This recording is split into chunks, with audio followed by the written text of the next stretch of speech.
James Lee's future victims are running shit right now. Drawn to the fire, most kings are here selfishly, but Jachang came out of concern. A fight nearly breaks out because everyone took turns abusing the Incheon King's custom car, but they ultimately decide to locate Seungji instead. We are told this happens concurrently with Big Deal's golden age, which approximately is 3 years ago, given Jake was 16 and is now 19. The kings backhand the shaman's troops, with Gungsop laughing as he doesn't give a fuck about the hostages. Suddenly they see something devastating. Seungji's fingers and toes were dismembered. Seungji explains it could have been prevented, but he refused to exploit children. Jae-soo declares the kings are little more than juniors from a lesser era. Living up to his nickname, No trades blows with Tae-soo, finding his consciousness severed from his body.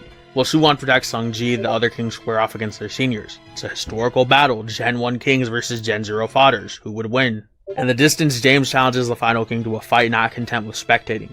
Jae-yoon issues a warning. Incheon isn't as gentle as Chun Liang.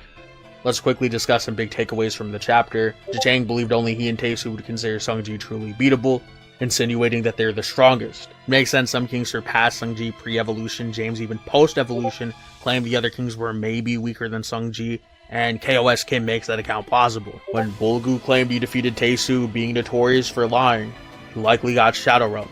I'm predicting a high victory for Tae-soo at worst. I imagine Gwang Yu's dynamic with Gungsop won't fare much better, minding that he's among the strongest kings, while Gwang Yu was a retired henchman. Incheon isn't remotely intimidated by his friend's loss. Perhaps he recognizes James is exhausted and that he could press James given Seungji did, hence the confidence. Interestingly, Jae-yoon finds himself to be more brutal than Six Fingers. Between a warning of cruelty shoe printing a guy's face and the ring mark around his finger, I believe he's a dirty fighter, possibly a dirty martial artist. Feasibly, I'd guess Hapkido since he's shown kicks and a degree of grappling, but it's also an art that uses weapons, assuming the ring is due to weapons fighting. And no, I don't think the timeline retcon is very narratively important. Almost nothing of value is lost, and Lookism has far bigger issues. It's not even worth mentioning, really. People call this chapter boring, but certainly not. We better understand their brotherly rivals, harkening back to something Manager Kim once said. At that age, you make your best friends. Yet some of them are aiming for street political dominance, and we don't entirely know why, generating a pleasant micro-mystery. The chapter creatively refined the kings, spotlighting them as credible threats, because beforehand we were told the first gen is coming, and they got violently bitched. There are now raised stakes, and James Lee feels more impressive. And the comedy was great with Jae-yoon, apparently a top king, getting little brothered so damn hard. Gungsop essentially saying, "Let the kids die, I want to brawl." I do wish we understood how this is a high stakes battle for the kings. Unless James interferes, weird seeing how he intensely sidelined himself, there's little to be concerned by.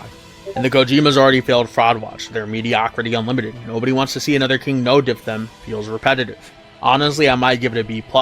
Also, fuck every Gen 0 lackey, all they do is act tough and get raffle stomped. Boring ass, annoying ass characters, and I can't wait to see them get stomped the fuck out yet again. Shout out to Hive Scans, Void Scans, and take care. Until next Thursday, guys, I will see you.